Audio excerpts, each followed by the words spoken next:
Padre Celestial, Señor, te agradecemos la oportunidad de aprender de tu palabra. Señor, rogamos que estés disponiendo nuestros corazones y que el Espíritu Santo nos dé sabiduría y entendimiento, Señor, para entender lo que tú traes para esta iglesia local el día de hoy. En el nombre de Jesús, amén. Amén. Leemos el capítulo 7 de manera antifonal.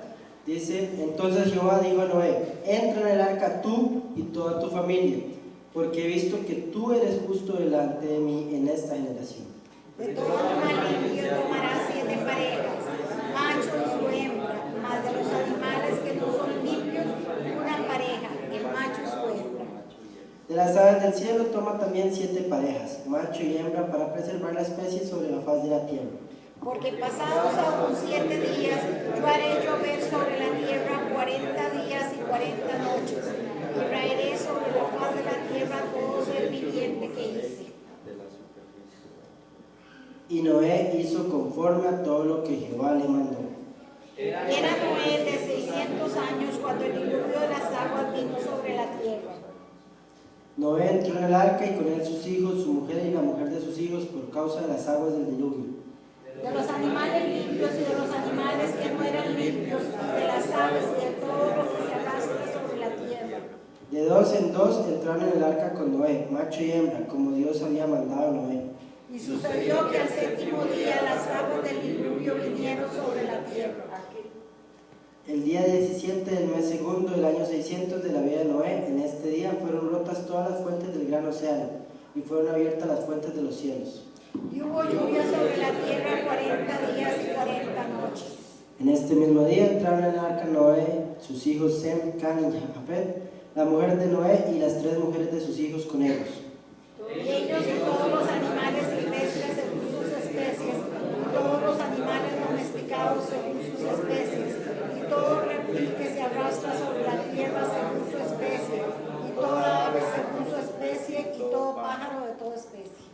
Y vinieron al arca a Noé de 2 en 2 de todos los seres que respiran. Y los que vinieron, macho y hembra de toda carne vinieron, como le había mandado Dios, y Jehová les cerró la puerta. El diluvio duró 40 días sobre la tierra, las aguas crecieron y levantaron el arca y se elevó sobre la tierra. Y subieron las aguas y crecieron en gran manera sobre la tierra, y flotaba el arca sobre la superficie de las aguas. Las aguas subieron tanto sobre la tierra que las montañas más altas debajo de todos los cielos fueron cubiertas. 15 codos más altos subieron las aguas después que fueron cubiertos los montes. Y murió todo ser que se desplazaba sobre la tierra, tanto las aves como el ganado, las fieras, los animales que se desplazan sobre la tierra y todos los hombres. Todo lo que tenía aliento de espíritu de vida en sus narices, todo lo que había en la tierra murió. Así fue arrasado de la faz de la tierra todo ser viviente. Fueron arrasados de la tierra desde el hombre hasta el ganado, los reptiles y las aves del cielo. Solo quedaron Noé y los que estaban con él en el arca. Y prevalecieron las aguas sobre la tierra 150 días. Pueden tomar asiento. La historia que tenemos en el texto del día de hoy es súper conocida. Conocemos al dedo la historia de Noé, conocemos la famosa historia del diluvio. Es una historia que quizás a muchos nos llama la atención por lo increíble, lo impactante que puede llegar a ser. Durante esta semana tuvimos en Costa Rica esta famosa depresión que hizo que los ríos se crecieran, que las calles se cayeran y todo. Y cada vez que nosotros vemos en noticias que tal lugar está inundado y vemos donde la gente llega y el agua le llega a la cintura o tapa los carros, nos parece algo sumamente impactante. Sin embargo, en el diluvio es algo que excede lo que nuestra imaginación podría llegar a tener, porque estamos hablando de una inundación global que supera todos los montes. Entonces es algo que nos cuesta mucho imaginar. Sin embargo, hoy no nos vamos a entrar tanto en esta historia, sino en otro tema. Si ustedes están interesados en aprender más del diluvio, en aprender cómo sobrevivieron los animales o cómo hizo Noé el arca o las dimensiones, etc., en la biblioteca de la iglesia pueden encontrar un libro que se llama El diluvio del Génesis, que Giovanni lo había aportado, y otro que se llama El mundo que pereció. Estúdienlos y ahí pueden entender muchísimo acerca de estas cosas, bastantes temas interesantes. Sin embargo, hoy nos vamos a enfocar en otro tema. El tema del día de hoy va a ser los juicios de Dios. Cada vez que acontece una catástrofe en el mundo, los cristianos decimos que es el juicio de Dios. Y los ateos, por el otro lado, dicen: no sean tan tontos, fue un terremoto. No sean tan tontos, fue que llovió. Es un huracán, obviamente, todo huracán hace viento, o todo huracán trae lluvias. Sin embargo, hoy vamos a irnos metiendo en esto, a ver qué son los juicios de Dios. Porque nosotros, o los cristianos, tenemos la tendencia a llamar a todo juicio de Dios. Y eso hace que los ateos, por el otro lado, más bien les parezca burla. Porque nosotros decimos, ¿qué juicio le cayó a México con esos 2 terremotos? Pero los ateos dicen, pero ¿no ve que también hay cristianos? ¿No ve que tienen a la guadalupana? Entonces, ¿cómo está el asunto? Entonces, vamos a ver qué son los juicios de Dios y cómo vamos a aprender nosotros.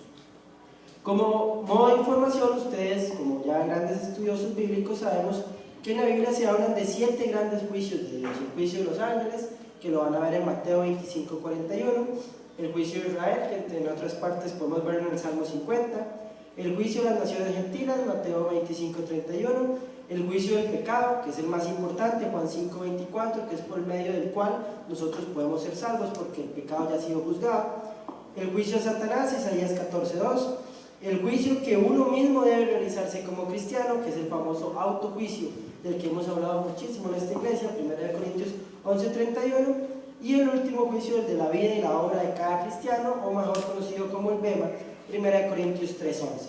Sin embargo, hoy vamos a dejar esos temas aparte y vamos a centrarnos solo en qué es el juicio de Dios.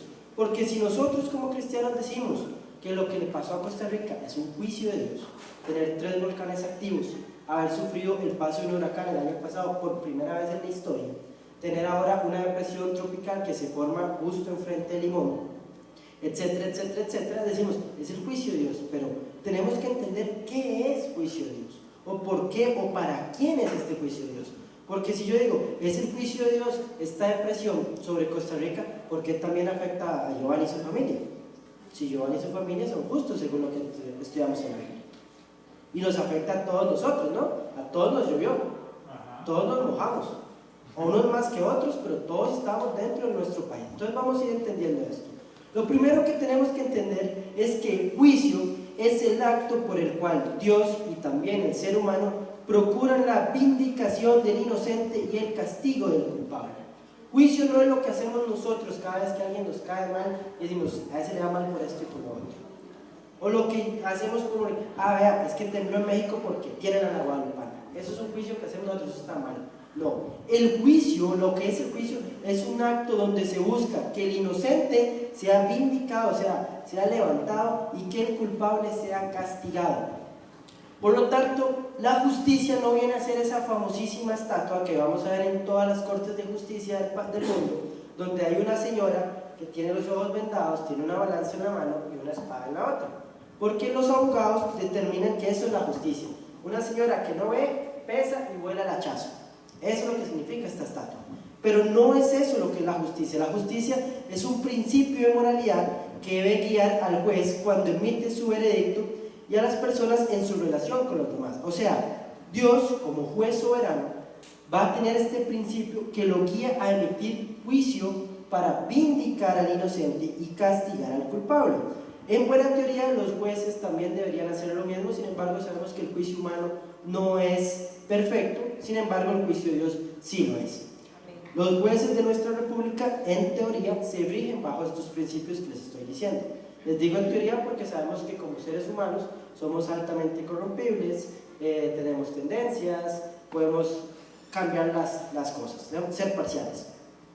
Pero Dios no. Entonces, Dios como juez siempre va a buscar vindicar al inocente y castigar al culpable. Nos vamos a ir al texto donde nos vamos a volver un poquito al capítulo 6, donde vamos a ver que Dios no es un juez loco, no es un juez como uno que actúa rápido y dictamina juicio y acá pasa algo y uno quiere mandar el hachazo. No, vean lo que dice el capítulo 6:5. Jehová vio que la maldad del hombre era mucha en la tierra y que toda tendencia en los pensamientos de su corazón era de continuo solo al mal. Dios como juez no tiró el dictamen a lo loco, no lo tiró a la carrera, no, Él vio y llegó al punto en que todo pensamiento era continuo al mal. Recuerden que el Antiguo Testamento está escrito en hebreo, en el original, y la palabra de pensamiento es algo parecido a makashahua, que significa toda imaginación, todo propósito, todo significado, todo pensamiento, o sea, todo lo que hacía la gente era de continuo el mal. Lo único que pensaban, que soñaban, que deseaban hacer era el mal. Así de corrompida estaba este mundo. Entonces el juez comienza a analizar la situación y tiene que emitir un veredicto. El veredicto que emite el juez en capítulo 6 es: son culpables. Sin embargo, capítulo 8 y 9 vamos a ver que el juez hace un juicio correcto y vindica al inocente. Dice versículos 8 y 9: pero Noé halló gracia ante los ojos de Jehová. Esta es la historia de Noé. Noé era un hombre justo y cabal en su generación. Noé caminaba con Dios. Ahora, aquí vamos a encontrar la mayor paradoja que podemos entender en los juicios de Dios. ¿Por qué razón? Porque cuando una persona atea o no cristiana está estudiando esto, inmediatamente dices que vea, esto es mentira, porque si Dios es tan justo y tan bueno, ¿por qué a Noé no lo castiga igual? Porque al final de cuentas Noé era un hombre pecador. Sabemos por la misma Biblia que Noé era dado al vino. Y ustedes saben que una persona dada al vino cuando está en estado alcohólico, o sea, que está borracha, puede hacer muchas cosas. Y no usualmente hace cosas buenas, ¿verdad? Los borrachos siempre tienden a hacer animaladas y tonterías y más pecado con ello. Entonces, Noé no era una persona perfecta. Sin embargo, aquí Dios lo decreta justo, lo decreta inocente. El versículo 8 es el que nos da la primera prueba de cómo se hace para ser inocente en este juicio de Dios.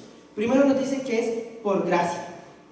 Es por gracia, que es un favor no merecido, que se va a ver una persona justa. Y nos vamos a entender este término. Recuerden que estamos pensando como si los ateos estuvieran discutiendo con nosotros. Los ateos nos dicen: es que esto de gracia es un cuento de ustedes, porque ¿por qué escoge a Mario y no escoge a yo? Entonces ustedes simple y sencillamente dicen: porque Dios tuvo gracia de Mario y no de yo. Y entonces todos dirán: eso es mentira, es un cuento que ustedes acomodan. Sin embargo, el capítulo 9, vean que Dios deja preparado en la Biblia, dice: no era justo y cabal. Algunas traducciones les van a decir perfecto y justo. La palabra primordial es justo. ¿Por qué? Porque recuerde que en la Biblia, cuando la Biblia utiliza la palabra justo, significa que es una persona que ha sido justificada por alguien superior a él, que le puede conceder ese estado. Por ejemplo, lo explico con términos humanos. Todos nosotros somos seres humanos. Sin embargo, los jueces de la República son personas a las que nosotros como país hemos puesto en un lugar especial, en un lugar alto, para poder determinar quién es justo y quién es culpable sobre nosotros como pueblo, ¿cierto? Entonces, el juez sigue siendo humano, pero el juez dice: en este juicio yo doy claro que Mario es inocente y el culpable es Doña. Y nosotros como seres humanos consideramos que ese juicio está bien. Entonces, el juez, porque tiene una autoridad superior, puede decretar inocente a uno o culpable al otro. Lo mismo sucede con padres e hijos. El papá tiene una autoridad superior a los hijos. Y entonces están los hijos peleando y siempre llegan y el papá determina cuál es el hijo inocente y cuál es el hijo culpable. Y entonces, a pesar de que a veces los hijos podíamos engañar a los papás, se respetaba el juicio que emitía ese padre, ¿cierto? Entonces el padre llegaba y decía, en el caso de nosotros, mami decía: los tres son culpables porque Ricardo pensó, Alejandro se cayó y Andrés lo hizo. Y entonces mami emitía ese juicio y los tres éramos culpables, nunca salía ningún inocente vindicado. Pero nosotros respetábamos el juicio, a pesar de que a veces Rica no era siempre el que pensaba las tonteras, y a veces no era siempre yo el que las hacía o Ale el que se quedaba callado. Era lo más usual, pero no siempre era el mismo parámetro. Sin embargo, se respeta el juicio. Ahora, cuando hablamos del ser humano como un ser, como una persona, no hay alguien que sea superior a sí mismo, a menos que sea su creador. Es por eso que solo el creador puede determinar si alguien es justo o no. Nosotros como seres humanos, tanto el pastor como yo, como Mario, como el señor que va pasando allá por la calle, somos exactamente iguales. Somos seres humanos, somos personas, tenemos el mismo valor. Entonces, es solo el creador el que puede determinar quién es justo y quién no. Ahora, ¿Cómo determina el Creador? Ya lo vimos que es por gracia, pero veamos Génesis capítulo 6, versículo 22.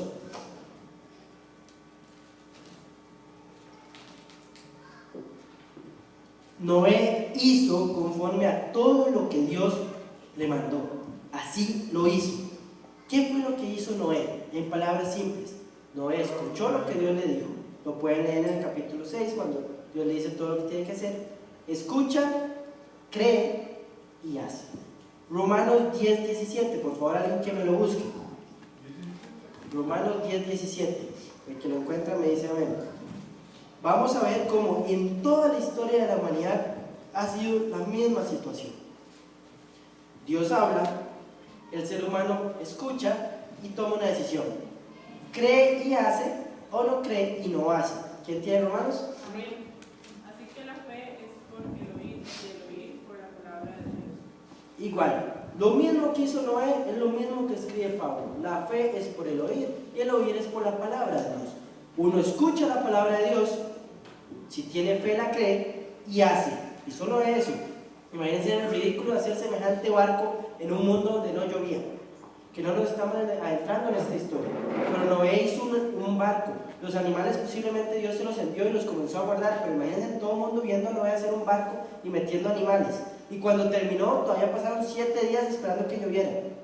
Durante 7 días Noé pudo haber dicho, qué vergüenza, mejor me bajo de este barco. Esto es un ridículo lo que estoy haciendo. Tenía un montón de animales ahí. Estaba él con su familia y ahora sí Noé esperó. Les aseguro que todos los conocidos, todos los cercanos iban a visitar el barco. Había que irlo a ver. Era algo impresionante ver semejante barco con semejantes animales y el mayor animal era Noé, parado en la popa. Noé escuchó la palabra de Dios, tuvo fe, creyó y actuó. Lo mismo pasa con nosotros. El juicio de Dios vamos a ser salvos bajo este parámetro. Escuchamos la palabra de Dios. Tenemos fe, creemos y actuamos, o no tenemos fe y la rechazamos. ¿Qué hubiera pasado si Noé no tenía fe y rechazaba la palabra de Dios? Pues Noé no construye el arca y Dios tenía que, ya Dios sabía lo que iba a pasar. No vamos a ver qué hubiera pasado así. Entonces, vemos que es por gracia que se salva del juicio. Ahora, todos ya aquí somos estudiantes bíblicos y sabemos que, bueno, así se salva uno del juicio del pecado. Es por gracia, es gracia mediante la fe, que somos salvos del juicio del pecado y por eso podemos decir que ya no somos salvos. Entonces, podemos volver a llegar al conflicto que tendríamos si conversamos con una persona que no cree en la Biblia, de decir, entonces, ¿por qué los juicios de Dios nos afectan a nosotros? Si ya yo soy justo, Giovanni es justo, Luis es justo, Stephanie es justa, Mario es justo, etc. Si somos vindicados por el Creador, somos justos. Entonces, ¿por qué nos afectan los juicios de Dios? Antes de comenzar a limitar a un Dios todopoderoso a nuestra mente finita y chiquitita, que es lo que siempre busca el ser humano, tratar de comprender a Dios con una mente del tamaño de un vaso de agua, tratar de guardar todo el océano. Eso es básicamente lo que intentamos. En un vaso de agua, analizar todo el océano. Porque Dios es infinito y nuestra mente es chiquititilla. Entonces, tenemos que entender por qué propósitos tiene Dios con sus juicios. Y vamos a ver 6 propósitos principales que tiene Dios cuando emite un juicio y para qué nos sirve. Número 1, y quizás el más importante, el castigo por el pecado. Vamos a ir a Salmo 39, 11.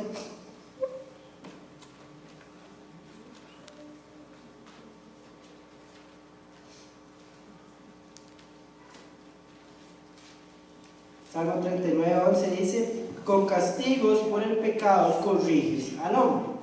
Dios castiga el pecado y nos va corrigiendo. Proverbios 29, 1 nos puede ampliar un poquito este término y también lo entendemos con la historia del diluvio. El hombre era malo, pecaba mucho. Proverbios 29, 1, el hombre que al ser reprendido endurece la cerviz, de repente será quebrantado y para él no habrá remedio. Entonces, el primer motivo o propósito que tiene Dios cuando emite un juicio es castigar el pecado. Si yo peco conscientemente, si yo peco deliberadamente, porque todos pecamos, pero si ya yo me emperro en esto, como la gente de Génesis 7, que ya todo mi pensamiento va de continuo al mal, Dios emite un juicio, porque Él es un juez justo. que tiene que vindicar al inocente y castigar al culpable. Número 2, Dios a veces admite juicio para revelar su carácter y su poder. Vamos a ir a Salmos capítulo 9, versículo 16, donde la misma Biblia nos enseña que Dios, sus juicios son para mostrar su carácter y su poder. Dice el 9:16, Jehová se dio a conocer por el juicio que hizo, los impíos fueron atrapados en la obra de sus propias manos. Y Ezequiel 5:13 nos amplía un poquito más.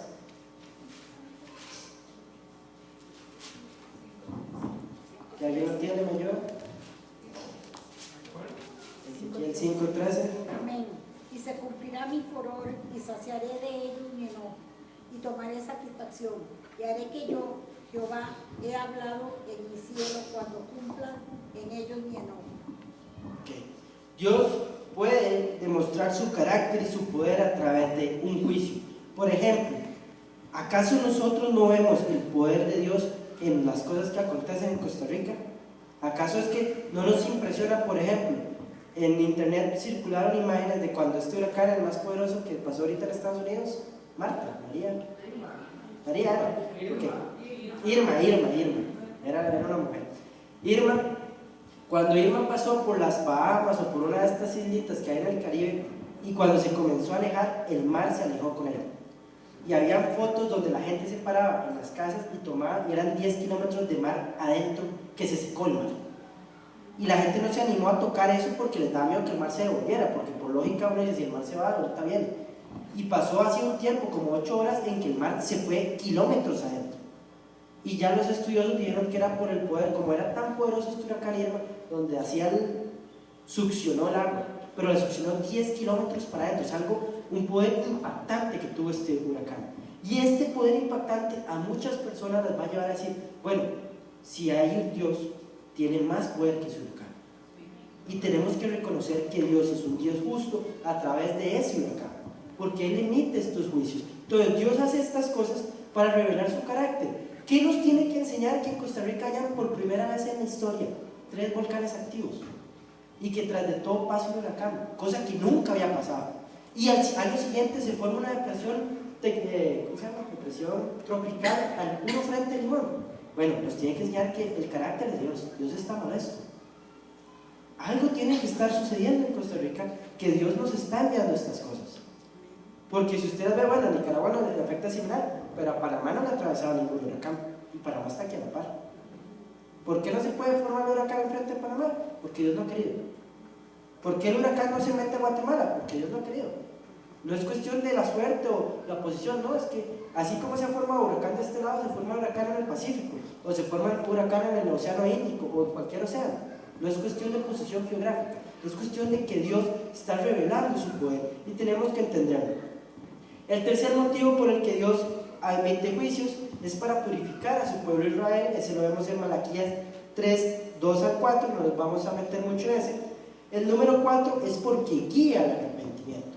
Cuando Dios emite un juicio, puede ser que esté buscando guiar al arrepentimiento a las personas. Si nos vamos a Génesis 7, que es el texto que tenemos hoy, vamos a ver cómo este juicio no tenía de propósito guiar al arrepentimiento, porque solo se salvan 8 personas, de las cuales podemos dar fe de que era justo solo uno, Noé. De los hijos no podemos decir si eran justos o no, porque la palabra de Dios hasta Génesis 7 no nos menciona qué pasaba con estos hijos. De cuenta está que al final de la historia uno de los hijos más bien se burla del papá, etcétera, etcétera. Pero entonces, hay juicios que son para guiar al arrepentimiento. Y podemos ver principalmente en el Antiguo Testamento, existen muchas historias donde cayó un juicio en Israel y el rey y todo el pueblo se volvía a Dios, porque el juicio me lleva al arrepentimiento. Este es muy usual en el cristiano. Nosotros como cristianos a veces ocupamos que un juicio de Dios nos haga volver. ¿Por qué? Porque ya se nos olvidó, ya vamos mal, nos vamos alejando y ¡pum! Uy, sí es cierto, me arrepiento y vuelvo. Porque somos así, porque somos tranquilos, somos ticos y somos carevanos. Y nos volvemos hasta carevanos con Dios. Se nos olvidan las cosas, se nos olvida congregarnos. Y comenzamos a dejar de congregarnos hasta que Dios nos hace ¡pum! ¡Ay, sí! Y ya volvemos. Entonces tenemos que tener presente esto.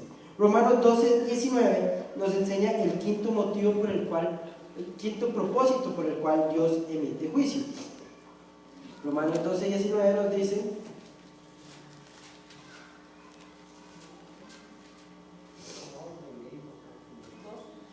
amados, no os pequéis vosotros mismos, sino dejad lugar a la ira de Dios, porque está escrito: mía es la venganza, yo pagaré, dice el Señor. Dios emite juicio para dar el pago merecido a los injustos. Y Dios dijo: yo pagaré. A veces nosotros los cristianos vemos a alguien, es que no puede ser posible. Voy a hacer Juan Carlos Bolaños, es un sinvergüenza, se llevó $50 millones, y ahí está el hombre muerto de risa en su mansión, y se está llevando, quebró el banco crédito, fue causante de que el banco crédito quiebre, y hay 300 personas sin trabajo por culpa de ese man. No puede ser. Y uno dice: no, es que vea, y Dios no hace nada. Mía es la venganza, yo pagaré, dice el Señor. No nos corresponde a nosotros juzgar si Juan Carlos Bolaños hizo bien o mal. A mí no me corresponde, y yo como cristiano no debo enfocarme, que es el siguiente punto que vamos a ver. ¿Qué debemos hacer nosotros como cristianos ante los juicios? Pero es Dios el que da el pago merecido a los injustos. Recuerden que Dios es juez y es justo. Por lo tanto, nunca va a permitir que el inocente sea culpado y el culpable salga sin castigo. Él va a vindicar al inocente y culpar al culpable. Y el sexto propósito de los juicios de Dios es para dar gloria y adorar a Dios. Apocalipsis 19:1 y 6 nos enseña cómo todos los juicios de Dios son para que veamos a Dios y le demos gloria. Ustedes vamos a recordar que en Apocalipsis estamos hablando de los juicios más catastróficos de la historia de la humanidad.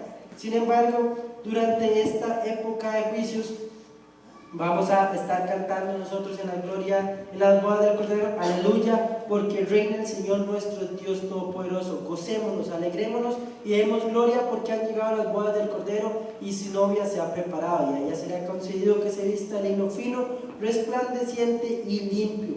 Vamos a dar gloria a Dios por sus juicios, porque sus juicios son justos, a pesar de lo que el ser humano pueda estar sufriendo en este momento. Y digamos: pobrecita la gente que se queda sin casa, pobrecitos en serio. Pero es un Dios justo, y Dios nunca va a ser burlado. Ahora, nosotros como cristianos vamos a ver que, acá mencionamos 6 motivos o propósitos de Dios. Sin embargo, somos personas finitas, somos personas tonticas, chiquititos nuestro cerebro. No podemos pretender nosotros entender todo lo que hace Dios. A pesar de que Dios es cierto, por medio de su palabra, y nos ha dado el Espíritu Santo, nosotros podemos pensar un poquito más, no podemos llegar a definir nosotros a Dios y ponerle límites a las cosas. Entonces, el cristiano no debe perder el tiempo examinando si la casa que se cayó aquí en Chuluca es por un juicio para la señora de la casa o para el señor de la casa. No pierda el tiempo pensando si fue que el hijo le pegó a la mamá. No pierda el tiempo juzgando usted qué pasó en esa casa para que se les cayera la casa por el puente. No pierda usted tiempo en esto. ¿Por qué? Porque Dios no lo puso a usted a hacer eso. A los únicos que vamos a juzgar nosotros es a los ángeles, no a los demás. El juicio sobre los ángeles va a ser: ¿creyó o no creyó? No creyó. Bueno, no.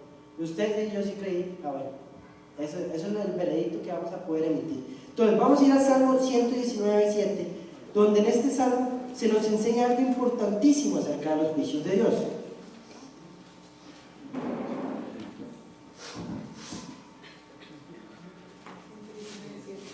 Salmo 119:7.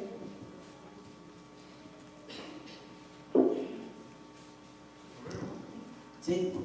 Dice: te alabaré con rectitud de corazón cuando aprendiere tus juicios. Te alabaré con rectitud de corazón cuando aprendiera tus justos juicios.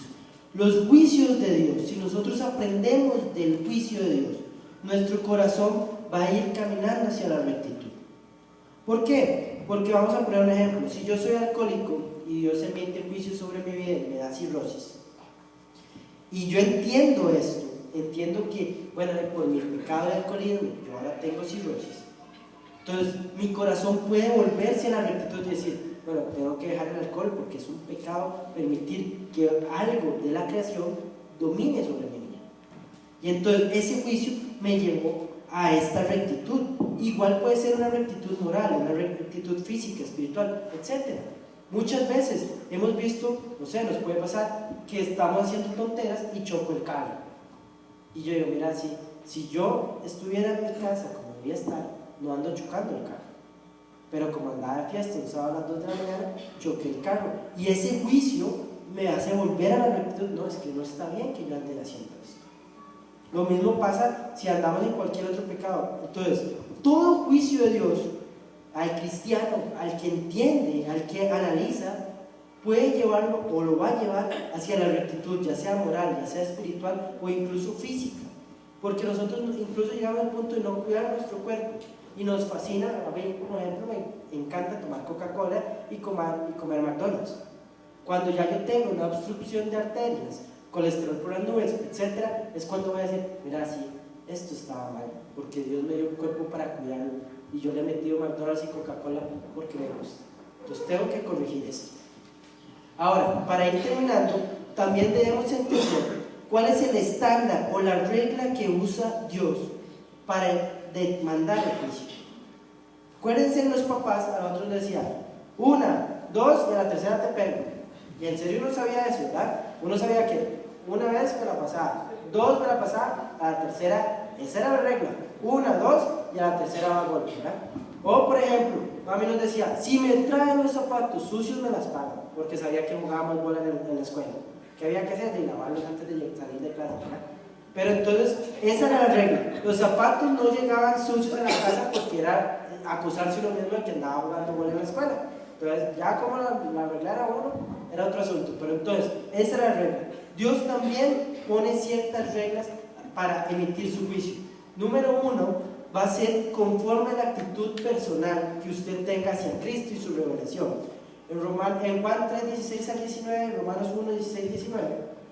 Juan 3, 16 es muy fácil, porque de tal manera amó Dios al mundo, que ha dado su Hijo unigénito, para que todo aquel que en él crea no se pierda, mas tenga vida eterna. Ese es el primer parámetro o la primera regla que Dios tiene para juzgar, para emitir juicio. Mario, ¿qué hizo usted con Jesucristo? ¿Creyó en él? Ok, no emite juicio. Fulanito, ¿usted no creyó en él? Le toca el juicio por el pecado. Porque ahí está la primera regla, lo tienen clarito. Número 2, conforme a las obras personales de cada ser humano. Eso incluye el andar, las conductas y las palabras dichas. Eclesiastés, por motivo de tiempo no vamos a parar en todos los versículos.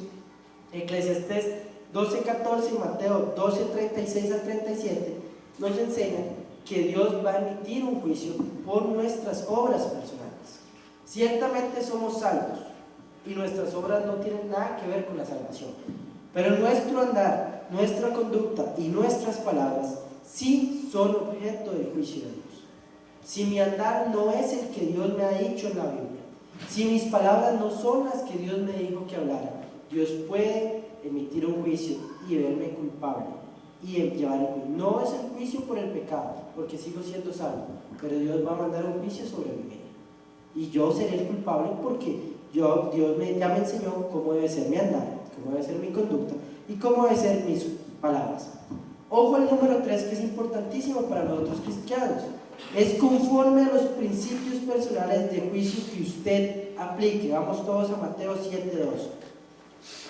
Por eso les mencionaba ahora, no perdamos nuestro tiempo juzgando, no perdamos nuestro tiempo analizando por qué hay 3 volcanes en Costa Rica, o por qué México tembló, o por qué se le cayó la casa a la señora del puente, o por qué en Pérez Celedón se cayó la carretera. Dice el versículo 2, porque con el juicio con que juzgáis seréis juzgados, y con la medida con que midáis se os medirá. Así que el tercer parámetro que utiliza Dios para emitir juicio es cómo juzga usted. Si a usted le fascina arriar palos a los demás, sepa que con esa mechita corta con la que usted juzga, se le va a juzgar a usted. Si usted es buenísimo para estar diciendo, Mario, usted hizo esto, otro, y fascina, vea, Mario, usted está en juicio de Dios por esto y lo otro. Ok, si usted es el primero en caer, usted se va con la misma vara con la que le dio a Mario, lo van a medir a usted. Y Dios le va a decir, ok, usted me mide así, yo lo mido igual. Y les aseguro que no vamos a salir bien. Porque ninguno de nosotros es una persona que se mantenga sin pecar durante más de un minuto, posiblemente.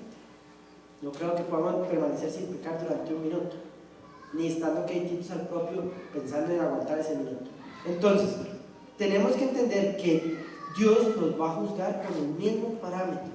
Y sí, somos salvos, no estamos hablando del juicio del pecado, no nos confundamos. El cristiano también puede ser parte del juicio. Y el último parámetro que vamos a ver hoy, Lucas 12, 46 al 48, lo vamos a ver y va a venir relacionado con lo último que hemos estado estudiando acá en la iglesia. Lucas 12, 46 al 48 dice: vendrá el Señor de aquel siervo en el día que no espera y a la hora que no sabe, y le castigará duramente y pondrá su parte a los incrédulos. Y ojo acá, porque aquel siervo que entendió la voluntad de su Señor y no se preparó ni hizo conforme a su voluntad, recibirá muchos azotes. Pero el que no entendió, aunque hizo cosas dignas de azote, recibirá pocos azotes. Porque todo aquel a quien le ha sido dado mucho, mucho se demandará de él. Y de aquel de quien se confiaron mucho, se le pedirá más. Entonces, la cuarta regla con la que Dios nos va a medir es conforme a nuestra mayordomía, que es un tema que ya estudiamos acá. Recuerden que Dios nos ha puesto como mayordomos de acá. Somos administradores de todo lo que Dios nos da. Y así, entre más aprendemos, entre más sabemos, más vamos a ser juzgados. Porque ciertamente nadie puede alegar ignorancia en la ley. Ninguno de ustedes va a llegar a decir: ay Dios, no, es que yo no sabía que fumar era malo, yo nunca lo dice. Entonces, pero Dios mismo nos dice: entre más sepa usted, más le voy a pedir. Ya nosotros como iglesia local entendemos bien el término de iglesia local, le hemos dado durísimo a este tema. Entonces Dios, si alguno de nosotros dice: no, voy a dejar de ir a la iglesia, le va a juzgar mucho más duro que aquel fulanito que no sabe lo que es una iglesia local y que anda de iglesia en iglesia brincando y nunca ha escuchado esto de iglesia local y nunca lo había entendido. Pero nosotros que lo sabemos, ojo, porque ya lo sabemos, si no lo hacemos, más azotes. Igual mayordomía, ya nosotros sabemos que somos mayordomos, que tenemos que administrar, que las cosas que tenemos no son nuestras, son solo para administrar para Dios, para honrar a Dios. Si usted entonces agarra las cosas para mí, para lo que yo me dé la gana, bueno, ya usted sabe que a usted se le va a juzgar más sobre eso, porque usted ya lo sabe. Entonces, ya para ir terminando, vemos que Dios es un juez justo que siempre va a emitir juicios por toda la creación, porque Él la hizo. Es la única persona que tiene potestad sobre la creación, porque Él fue el que la hizo, es el que es superior a la creación. Algunos demuestran su poder, otros llaman al arrepentimiento a las personas, como en el caso,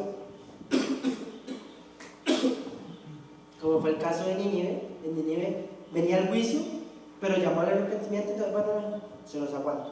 Y no cayó el juicio de Dios por el arrepentimiento. Otros son castigos del pecado. Sin embargo, nosotros no tenemos que estarnos complicando en entender. Primero, complíquese en aplicar usted el autojuicio. Analice usted lo que usted puede analizar, que es usted mismo. Cuando termine de analizarse, si es que algún día termina, dedíquese a analizar a los demás. Hoy analícese usted mismo. Número 1, ¿soy salvo? Si soy salvo, bien, lo más importante. Si de ahí no pasa, quédese ahí y siga dándole hasta que salga seguro de que usted es salvo. Número 2, ¿cómo está mi andar? Porque Dios me puede emitir un juicio a mí, a mi vida o a mi familia por mi andar. No es de juegos. Yo puedo comenzar a ser adúltero y nadie de ustedes se da cuenta, ni mi esposa. Y Dios me puede emitir un juicio y me pega así. ¿Lo puede hacer? Entonces yo tengo que juzgar mi andar. Número 3, ¿cómo juzgo yo al prójimo? Ojo, es mucho mejor si ni siquiera juzgo al prójimo.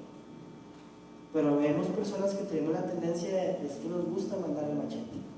Entonces recuerde que si a usted le gusta mandar, igual le van a tirar a usted. La misma medida que usted tenga y la misma medida es la que le van a aplicar. Y el último es ¿cómo está mi mayordomía? Ya hemos estudiado durante como 4 o 5 domingos la mayordomía. Ya sabemos que somos mayordomos. Ya sabemos para qué Dios nos tiene en la tierra. Y sabemos que ahora que Dios nos va a juzgar sobre ese conocimiento que tenemos. Entonces, como cristianos tenemos que hacernos el autojuicio constantemente. Y ese es el tema que tenemos que desarrollar hoy. Ciertamente, podemos decir, bueno, en Costa Rica no está pasando. No podemos ser tan tontos de creer que 3 volcanes, un huracán y la depresión y el gobierno es casual. No, esto es algo que Dios nos está mandando a todo el país. Y es como país. Sin embargo, yo puedo pedirle a Dios perdón por los pecados de todo mi país, sí, pero Dios va a seguir castigando a los culpables. Así que enfóquese usted en el autojuicio. Yo puedo predicarle a los demás. Puedo decirle a la gente, mire, está mal hacer esto, esto y lo otro. Mire, la romería está mal. Pero entonces usted enfoque, usted hábleles. Pero si ellos la hacen, usted no los puede agarrar. Entonces enfóquese usted. Hermanos, Dios cumple su palabra y para ya terminar, vamos a terminar el texto en Génesis 7, donde vemos que efectivamente Dios cumplió. Dios emitió un juicio y Dios lo cumplió. Génesis 7 nos cuenta que efectivamente Dios mandó el diluvio y destruyó todo en la tierra. Sin embargo, vamos a ver algo para que no nos vayamos como que todo negativo, y vamos a ver en el versículo 16 que siempre Dios tiene misericordia. Versículo 7:16. Vinieron macho y hembra de todo animal como Dios le había mandado, y Dios le cerró la puerta. Ante el juicio, Dios le envió los animales a Noé y Dios le cerró la puerta. Siempre la protección de Dios está con el justo. Amén. Vean la complicación: recoger un macho y una hembra de cada animal. Muchas veces nosotros no sabemos diferenciar un macho de una hembra y tenemos que aplicar la del chavo. Que si se ríe, se pone contento es macho y se pone contenta es hembra, ¿verdad? Porque no los diferenciamos. Es muy difícil diferenciar animales. Una cosa es diferenciar una vaca y un toro, que son como muy llamativos, a diferenciar un perico y una perica, que honestamente yo no sabría diferenciarlos. La tarea que tenía Noé era titánica, pero no la tuvo que hacer él. Dios le tuvo misericordia y le dijo: no se preocupe, Noé, usted nada más acomode. Usted tenga el barco y acomode. Y ahí le llegaron, la pareja, macho y hembra, le iban llegando. Y por último, Dios le cerró la puerta. Dios protegió a Noé. No fue el barco lo que salvó a Noé, fue Dios que cerró la puerta del barco para que el agua no ingresara. Entonces, entendamos que Dios en el juicio siempre va a mostrar su protección y providencia para el justo. Así como vemos que Costa Rica está bajo este juicio, donde vemos tantos desastres naturales, entendemos que sobre nosotros hay una protección y una providencia de Dios. Es difícil entenderlo a veces, porque yo veo a Pasto y yo, bueno, se les cayó la carretera. Pero vean cómo Dios es bueno, que ellos hoy están acá. Algo que comencé el culto diciendo que estaban incomunicados, porque era lo que yo sabía. Y al rato llegaron y todos, cuando ellos entraron, yo estaba sentado atrás, todos los volvieron a ver como quisieron, cómo vinieron. Porque fue así como, ¿cómo lo lograron? Porque Dios tiene protección y providencia de ellos. No estoy diciéndoles que el cristiano no va a sufrir, porque muchos males hay para el justo, pero de todos ellos los librará el Señor. Nos ponemos de pie para orar.